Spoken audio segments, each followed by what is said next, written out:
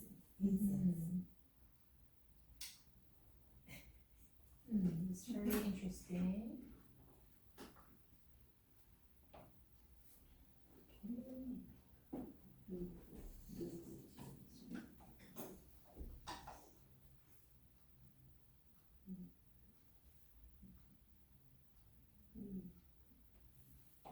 Go ahead. When Zechariah Uh-huh. saw him, he was startled and was Gripped. gripped with fear. Yeah. But the angel. But the angel said to him, "Do not be afraid, Zechariah." Yes, It's you're doing great.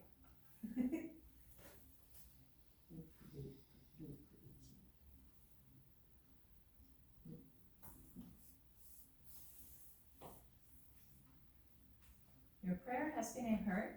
Your wife Elizabeth will bear you a son, and you are to call him John. He will be a joy and delight to you, and many will receive joy because of his birth. So these old people who are past the childbearing age is hearing from the angel of the Lord, saying that they're going to actually have a child, right? And also given the name him John, right? And he's going to be a joy and delight to you, of course. And many will rejoice because of his birth, for he will be great in the sight of the Lord. So Lord means God. Wow. So any human being that God created is great in the sight of the Lord, in the sight of God. That's an amazing privilege. Yeah. It's never to take wine or other fermented drink, and he will be filled with the Holy Spirit even before he's born. So he's like set aside, right? He will bring back many of the people of Israel to the Lord their God, and he will go on before the Lord in the spirit and power of Elijah, to turn the hearts of the parents to their children and the disobedient to the wisdom of the righteous, to make ready a people prepared for the Lord. So John, yeah, you're going to give birth to a son, and you're going to call him John, and he's going to be great in the sight of God, and he's going to be a joy to you, and he's going to be joy to many people because he's going to bring back. So people fell away from God. They fell distant from God. But John is going to your son is going to bring them back. What a joy. Yeah, so can I ask your name, lady in the cap? What's your name? Helen? Helen, oh yeah. Oh, I've had you before, right? No? No? Okay. Can you please read 18 through 21? Zechariah. Zechariah asked the angel, "How can I be sure of this? I am an old man, and my wife is well along in years." The angel said to him, "I am Gabriel. I stand in the presence of God, and I have been sent to speak to you and to tell you this good news. Yes. And now you will be silent."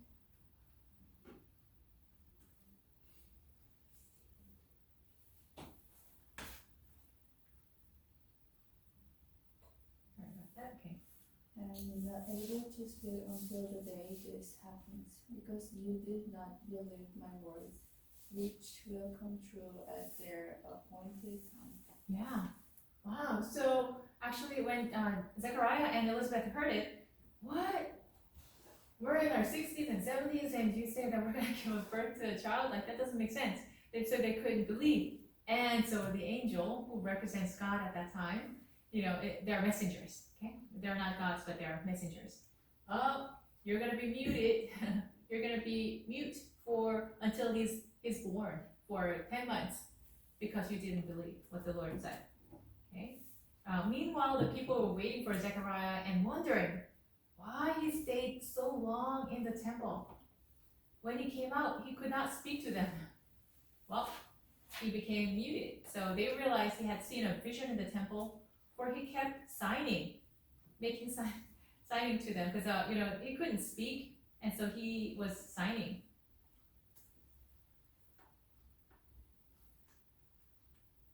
Yeah, unable to speak. All right. And when his time of service was completed, he returned home. After this, his wife Elizabeth became pregnant, and for 5 months remained in seclusion. The Lord has done this for me, she said. In these days, he has shown his favor and taken away my disgrace among the people. Yeah. All right. So, Shota, can you continue, please? So I lost. The- Yeah. So the birth that Jesus foretold is. Can you read? Is covered by the. I know. It's like I don't know why this is doing it.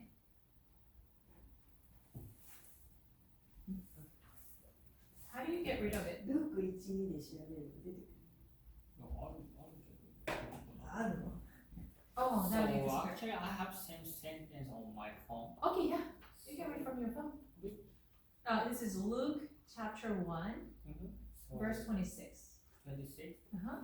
In the 6 months of Elizabeth's pregnancy, God sent the angel Gabriel to Nazareth, Yes. a town in Galilee, Yes. to a virgin pledged to be married to a man named Joseph, a descendant of David. The virgin's name was Mary. Yes. The angel went to her and said, "Greetings, you who are highly Favorite. favored. Yes. The Lord is with you." Mary was greatly troubled at his words and wondered what kind of greeting this might be. But the angel said to her, "Do not be afraid, Mary. You have found favor with God. You will conceive and give birth to a son, and you are to call him Jesus. He will be great and will be called the Son of the Most High. The Lord God will give him the throne of his father David, and he will reign over Jacob's descendants forever. His kingdom will never end." Right. Thank you. Right. So basically, what's happening is, not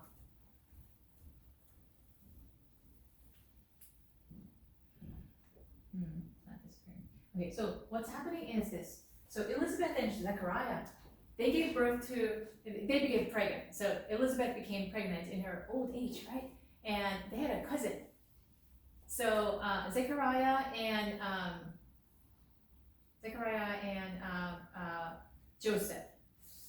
I have to do some research on this, but they were cousins, and so they were cousins, and so then Elizabeth and Mary, they frequently met each other, right? So Elizabeth was secluded; she stayed home for 5 months, right? She's getting a little more pregnant, and Mary is visited by an angel too. But at that time, Mary was a virgin.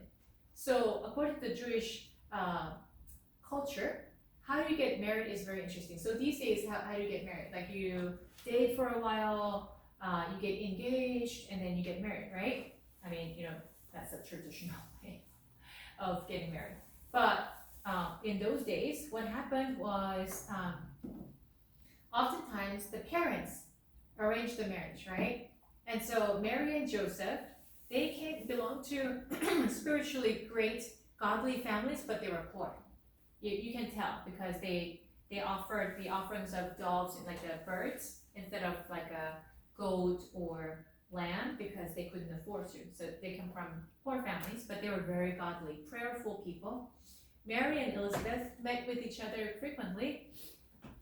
Elizabeth's husband, Zechariah, while he was serving as the priest, he was visited by an angel. Now, Mary, in her own place, she's just engaged.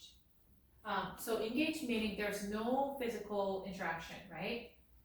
But it's like getting married. So in order to break that engagement, they had to actually get a divorce. So that's how serious the engagement was. So you would get engaged, you will promise it to each other, we're gonna get married, and then the husband goes away, or the bridegroom to be goes away to prepare a place for the newlywed. He prepares everything, and it takes time, and the husband can appear at any point. Just, okay, hey, Mary, I'm done, let's get married. And that is the day when you get the wedding, So during that period of time, the bride was expected to stay pure, don't flirt with any other guys, right? Groom yourself, prepare your heart, and prepare yourself to be a good wife. That's that period. And what happens?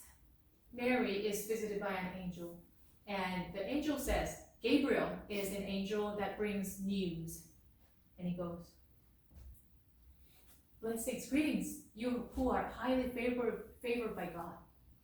What kind of greeting is this? Mary is kind of scared. She was a teenager, probably like 13 or 14. And it says, you'll be with a child, and you're to call him Jesus. The world will rejoice because of him, because he's going to save the people. So John the Baptist, John, who was conceived, between Elizabeth and Zechariah, he is like the prelude. He's like announcing Jesus is coming, Messiah is coming, repent, for the kingdom of God is near. That was his role. He was born 6 months before Jesus. Jesus comes as the Messiah, and so people are going to rejoice. And then Mary is like, okay, I don't know a man. I'm engaged, but I'm waiting. We haven't gotten married. We didn't do anything together. How am I supposed to have a child, right? And angel says, anything is possible with God. Just believe. And Mary said, because she felt the Holy Spirit right there. Oh, this is God's plan for me. God picked me. So at the risk of her life, she said, may it be done as you have said. Do you know what that means? So back in those days, only the women, if you have cheated, if you have committed adultery, you're stoned to death. The village people will drag you out. Although 2 people committed adultery, obviously, but the woman was dragged out, and people would stone her to death. That was the law for committing adultery. Mary is visited by an angel, and Joseph, her fiance, is preparing a place for her. And I have to conceive a baby. People are gonna stone me to death. They're gonna think Joseph is gonna think that I'm unfaithful. People are gonna think that I'm unfaithful. They're going to take my life. Can you imagine? But Mary, although she was young, she was a woman of faith. She was always in communication with God, always praying. And so she knew when the angel visited her, this is God's great plan for humanity, and he wants to use me, so I say yes to him. So she did. So she was picked by God for his vision to give birth to the Messiah, because he had to borrow human flesh to die on the cross. So it's before Mary and Joseph were together. It was before that. But she was conceived by the Holy Spirit. And Joseph finds out. What? You got pregnant? We're not even married. But Joseph was a gentle person. He was a true gentleman.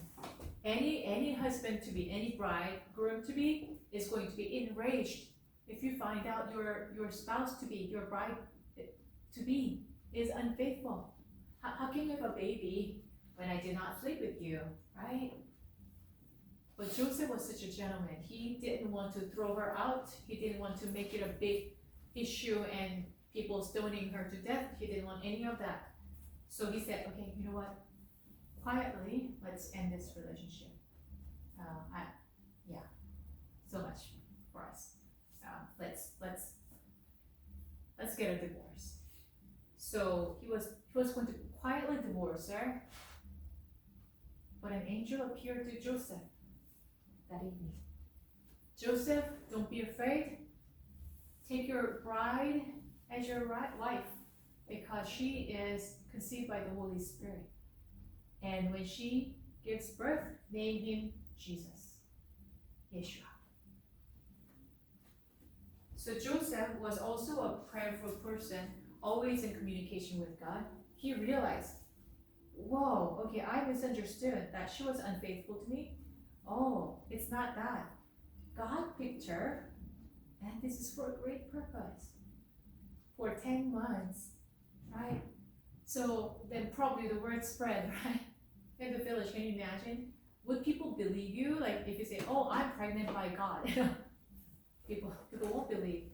So they probably suffered a lot of shame, a lot of rumors. But Joseph endured all of that because he's a faithful person. And finally, they come to a point, she's very pregnant, she's about to give birth.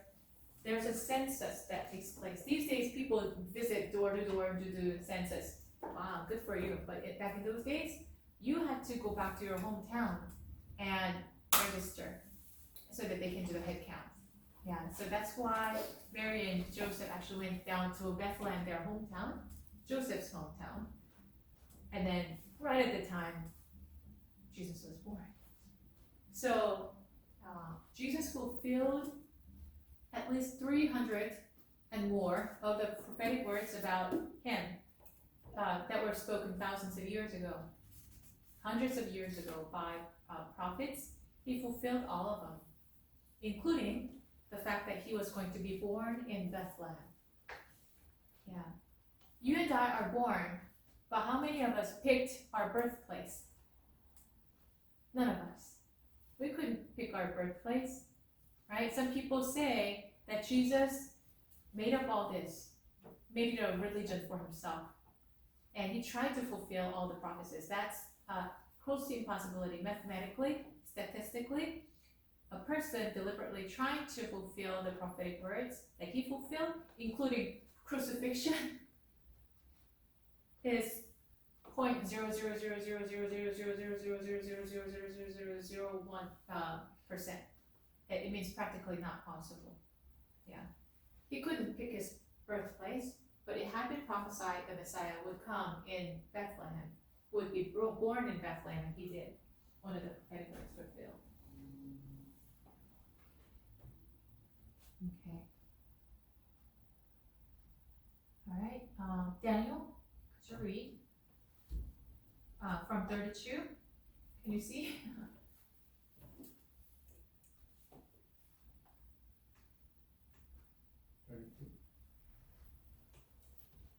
He will be great and will be called the Son of the Most High. The Lord God will keep him the throne of his father David. And he will restore the Jacob's descendants forever. His kingdom will never end. He will distinct Mary as the angel. Silence, I am a virgin. The angel answered, the Holy Spirit will come on you, and the power of the Most High will overshadow you. So the Holy One to be born will be called the Son of God. Even Elizabeth, you relate, is going to have a child in her old age, and she who was said to be unable to conceive is in her 6th month. For no word from God will end there. I am the Lord's servant. Mary answered, Mary, may you to be fulfilled. Yes. Then the angel left her. So that's how it happened.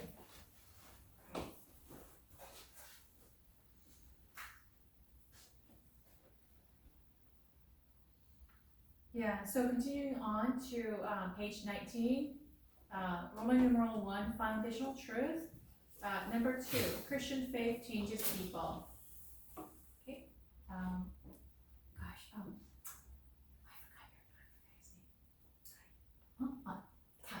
Ty, can you please read page 19, Roman numeral 1, number 2, Christian faith? I think it's a different book. Oh. Yeah, I forgot. Oh, okay. Let's see. You say. Can you please read number 2?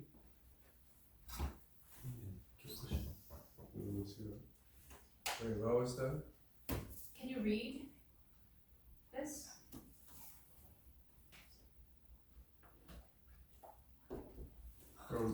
From number 2, Yes, number 2. Just a moment, please. Christian faith changes people. Mhm. Modern technology is beneficial, but our society today is more Yeah, Can you more. scroll? Yeah. More plagued by pool of More prey addiction, of addiction, abuse. What's that? hatred. Hatred, revenge, and other crippling, Uh-huh. destructive behaviors. Mhm. Looking for savior. Mhm. Government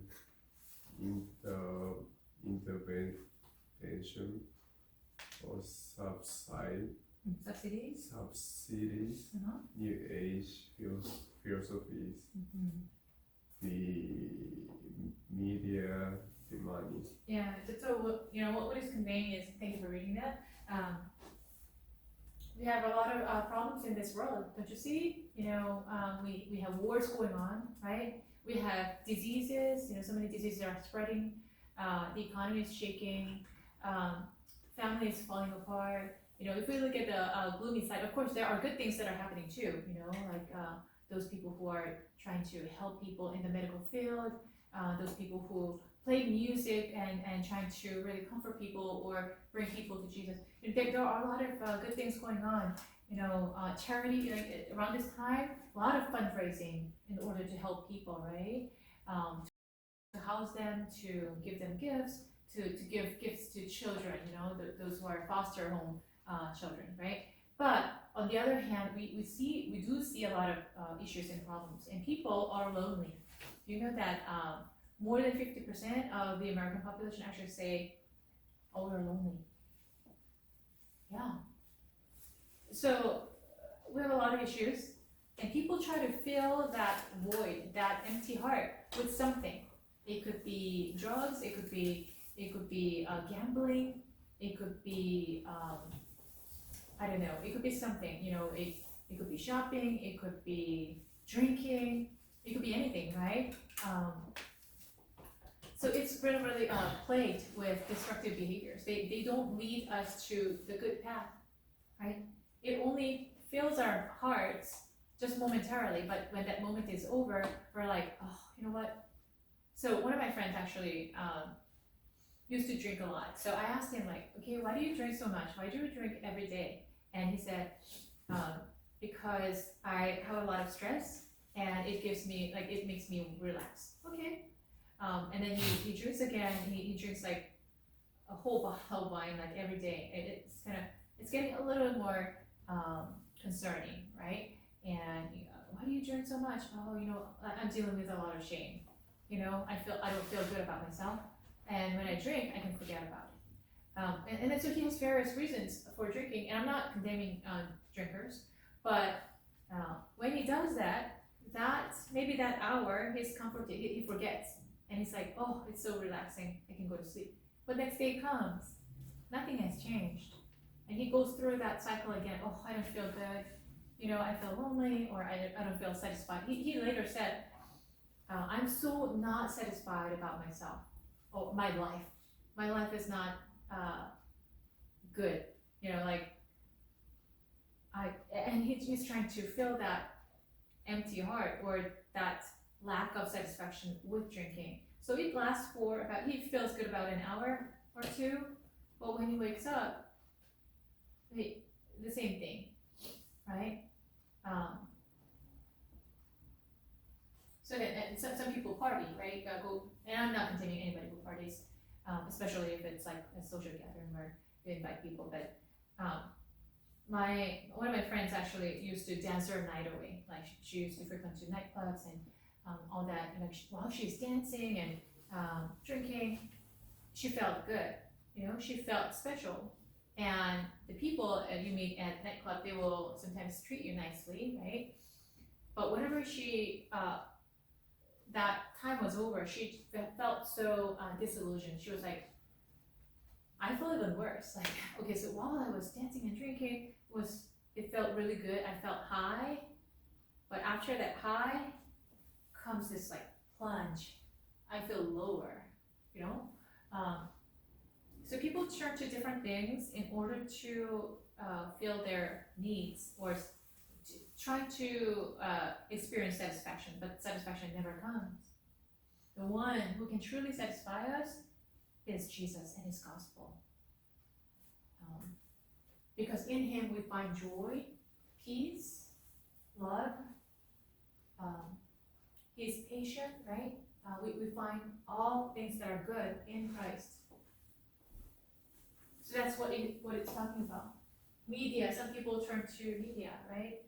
Sometimes we mindlessly, I grew up with TV channel surfing. I used to watch a lot of TV. And in high school, I was like, oh, you know what? Look at myself. What am I doing? I'm watching so much of TV, and even when I don't have anything to watch, I channel surf. This feels like I'm bound by something. I'm enslaved to something. I'm not free. That's how I felt. So from that moment on, I was like, I'm not gonna watch TV anymore. So media could be fun, but then it doesn't satisfy us. Even the money will not satisfy us.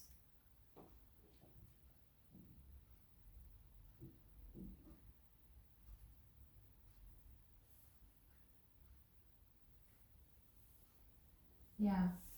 But then when we encounter Jesus on a personal note, like when we meet Jesus, it's not about reading about Him or hearing about Him. Well, we can start from there, but when you actually meet Jesus, then your life is changed. And that's what He's talking about.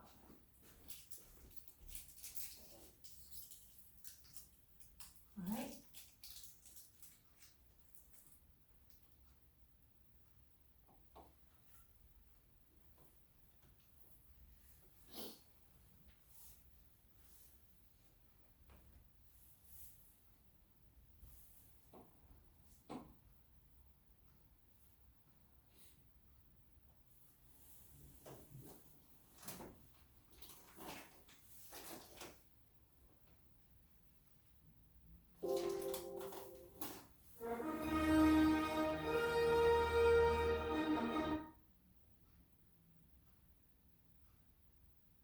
So Lee Strobel, do you remember? He is investigating into the matter. There was a shooting, so he's investigating into that matter. He's also investigating into Christianity. Just like Luke said, right? He's investigating, finding facts, visiting people. And while he's doing that, his wife is changing. His wife, is so intrigued by this fact that their child, Allison, she almost choked to death, right, in the restaurant. But there, this nurse came and helped, and she was rescued. And the nurse said, you know what, I and my husband were going to a different restaurant tonight, but then suddenly something told me to come to this restaurant. So she stayed. And so, oh, you rescued my daughter, and you felt that you needed to be here. What is this Christianity about, right? So she is more and more intrigued. And of course, Lee Strobel, being an atheist, he decides not to talk about God. He decides that his family is going to only believe in the things that are visible, that you can see with your eyes, that the things that you can hear with your ears. And so he shushes everyone, including his daughter. Dad, who is Jesus? And he's like, we're not going to talk about that, right? And so he gets into argument with his wife. And he's afraid that his wife is going to leave him or stop loving him because she's so serious about this thing that she discovered lately, right? So then Liz Strobel, I'm going to find facts that this is like a false religion. I'm going to prove that resurrection of Jesus, like after dying on the cross, he rose again. That's totally something people made up. It's not true. He's going to prove that. He was going to prove that, and that's his mission right now. There's no way that Leslie would read. So if somebody wanted to do it afterwards. Right, but the very people who claim that they saw him.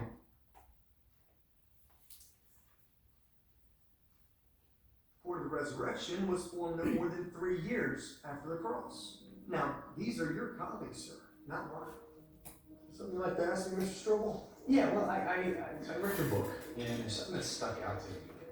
How can anyone talk about historical evidence for the resurrection when the resurrection by nature is a miracle, right? We all know miracles can't be proven scientifically. Correct, but we don't have to prove a miracle to prove a resurrection. Okay, love to hear you explain that one. Yeah, you just have to show that Jesus died and he was seen afterwards. Right, but the very people who claim that they saw him are religious zealots. So in my line of work, we call those biased sources. Well, I'm not interested in bias either, Mr. Strobel.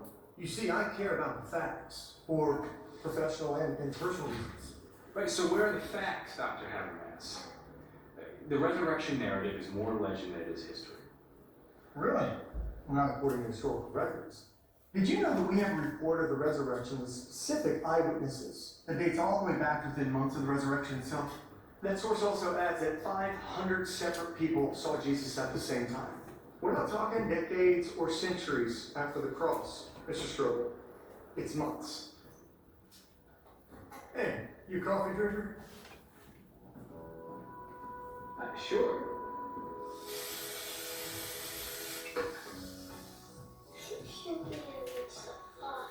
When am I gonna be taller? Before you know it. Ooh.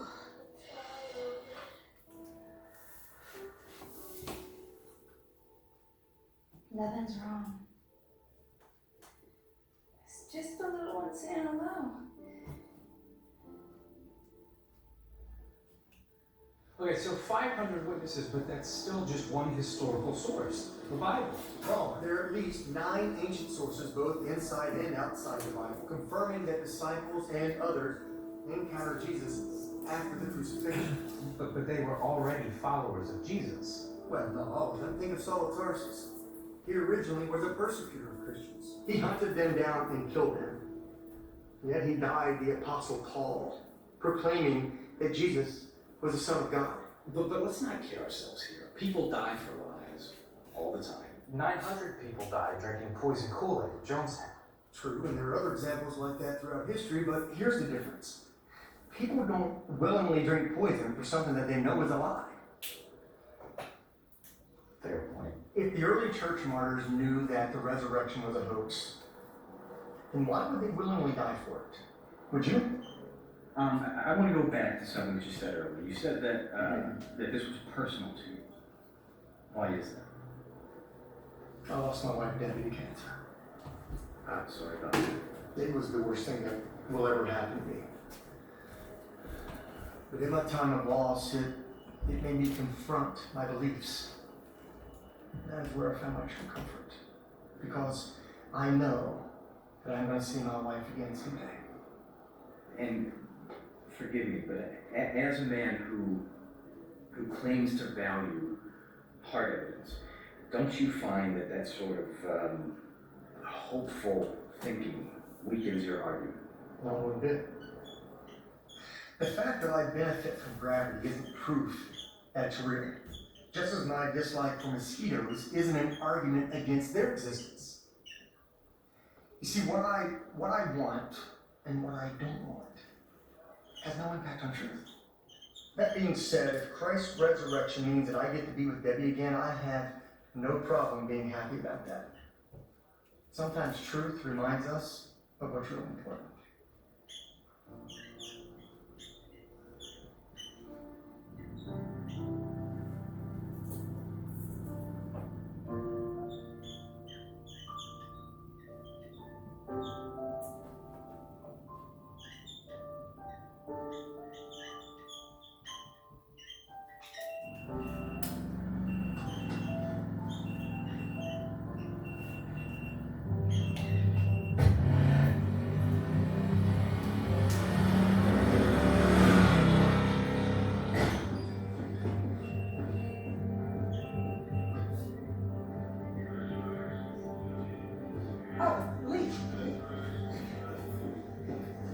coffee, remember me?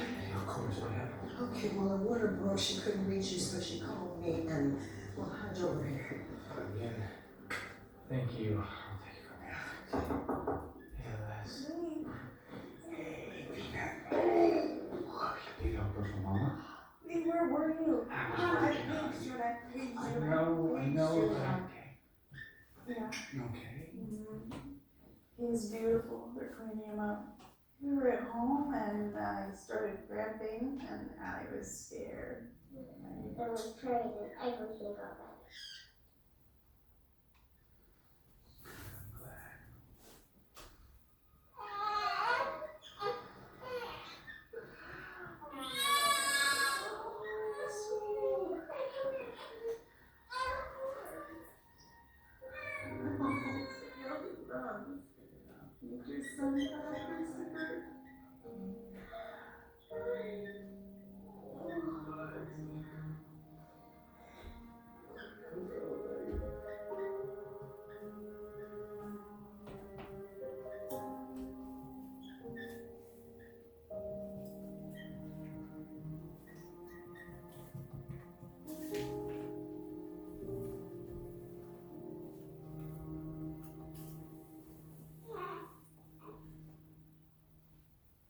You should call your parents, I think.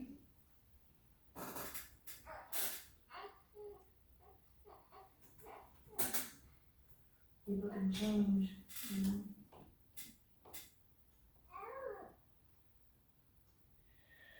Well, the announcement's in the paper. They can read it just like everybody else.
Marlo, please stroke the Chicago Tribune.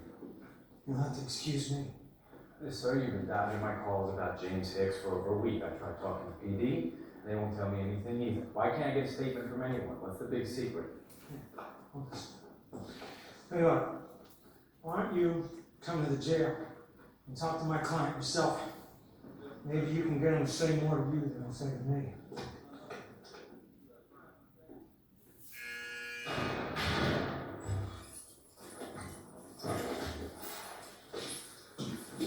Mr. Hicks, I'm Lee Strobel with the Chicago Tribune. I'd like to talk to you about the shooting. I figured that maybe you'd want to give me your side of things. You know, help yourself out a little bit here. I didn't do nothing. Okay, so then tell me how it all went down. I don't know. It's fuzzy. Joe started shouting it around for no reason. Who's Joe? Kablinski. The cop, Kablinski. He put his hands on me, so I fought back like anyone would. We go at it for a bit, then a gun goes off. Whose gun? I don't know. Like I told you, I was drinking that night. It was fuzzy.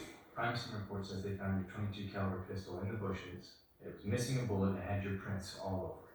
Kablinsky carries a .38.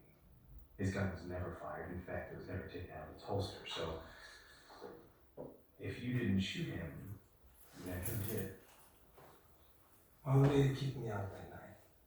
I got no crazy, firing off around at the building. But I didn't aim at nobody or hurt nobody. I tossed my piece in the bushes when Kablinsky rolled up on me. That's it. You tossed it in the bushes. I tossed it in the bushes. Mr. Hicks, are you still affiliated with the Gangster Disciples? You know what this is? This is a waste of my time. God. Sir, I am trying to help you here, and nothing that you've told me is going to change the evidence that's stacked against you, which right now is pretty overwhelming. What are you talking about? You don't know me. Okay, sir, you got to come up with a better excuse than the dog ate my bullet if you're going to beat this thing, Mr. Hicks. Your client's guilty of sin about that, right? Really?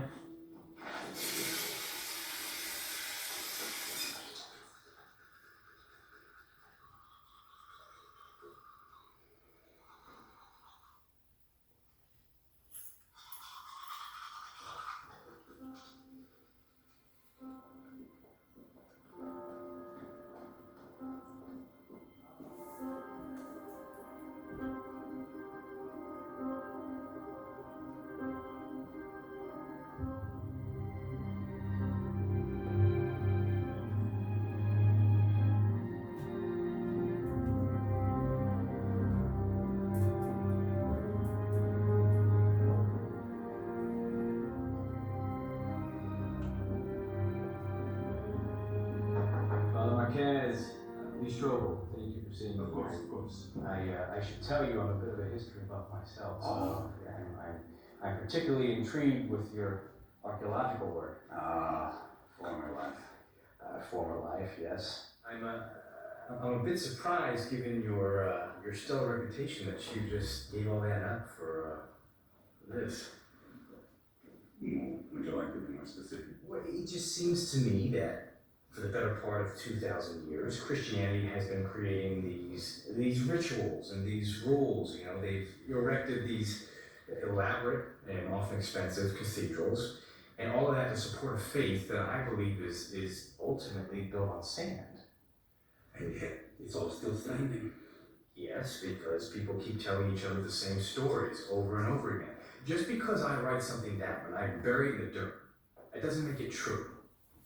I think I'm beginning to see the crux of your vision. Look, I understand that a number of people claim to have seen Jesus after his crucifixion, and some of them even wrote it down. But I guess my question is, how can we be sure of the reliability of those manuscripts? In the same way we authenticate any historical document, by comparing and contrasting the copies that have been recovered. It's called textual criticism. The more copies we have, the better that we can cross-reference and figure out if what the original was saying is historically accurate. And the earlier they come from the history, the better. Take Homer's Iliad, for example.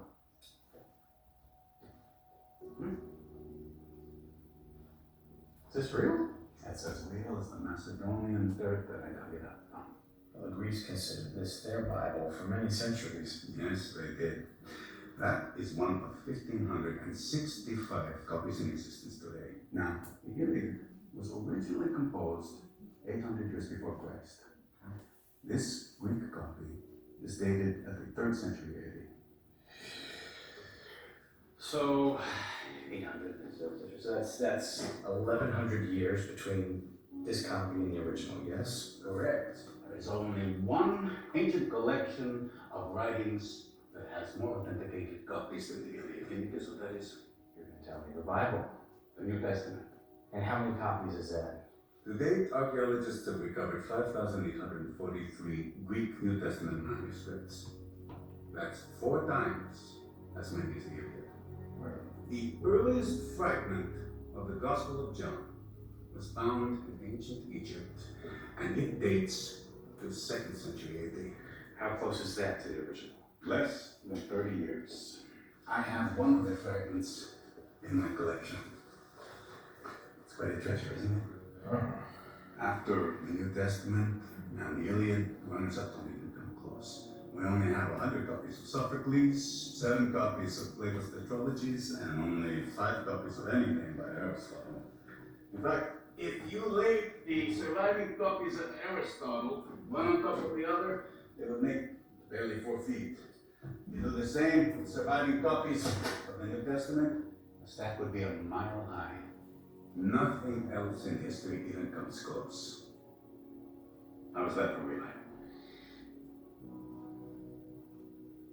Well, Father, I certainly appreciate it for giving me a lot of food for thought. Entirely my pleasure. Oh, wow.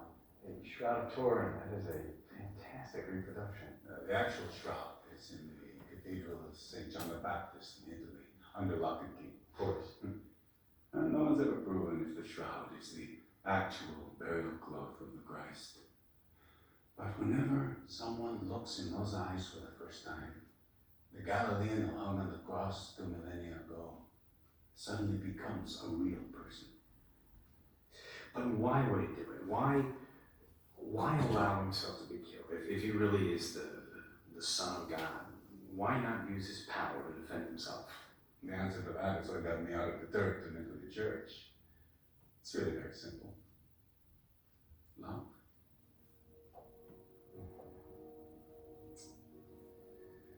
Love.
How many minutes does it take to get to the The world may never know. On Earth?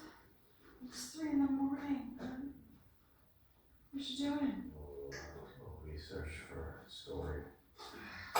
What's your story on imported German beer? Oh, the judgment haircut. I'm not judging Bring you. it on. I'm worried. You've been up late every night or out. I feel like you're not here with me. Well, whose fault is that, Leslie? Okay. You've obviously had one too many, you're being a jerk. So this is my fault then. Sweetheart, I'm not the one who went and changed. You did that. I don't know, maybe that wasn't enough for you. Maybe you'll find yourself a new man. What? Yes, you're cheating on me. With Jesus. You're hilarious. You went off the deep end and now you're pissed off because I won't jump in after you. I'm gonna sit this one out. Alright? Right. I'm going back to sleep. I'm crashing the couch. Fine. Hey, I didn't sign up for this, Les. I want my wife back.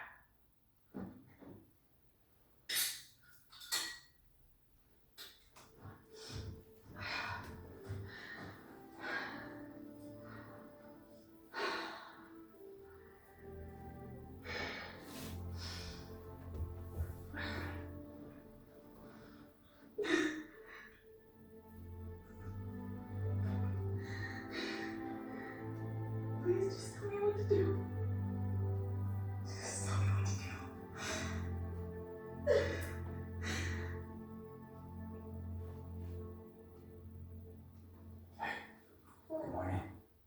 good last night? Good sweet dreams? Good.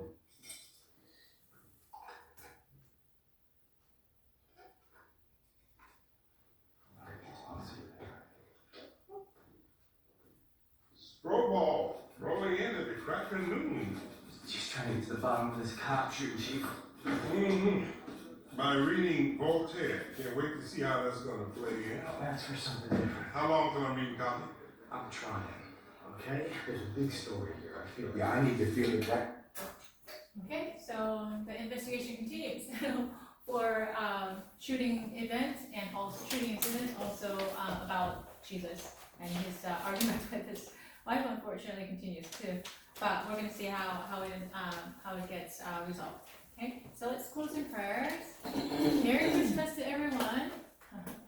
Heavenly Father, we thank you so much for coming down to the earth in a human form so that we may be saved. Lord, help us understand the meaning of Christmas. And Lord, help us to meet you. And Lord, bless and guide and protect each person in this classroom until we meet again. We thank you in Christ's name we pray. Amen. Go in peace. Merry Christmas.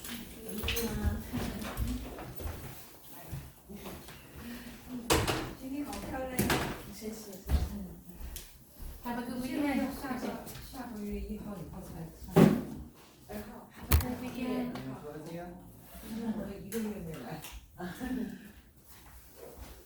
Have a Merry Christmas.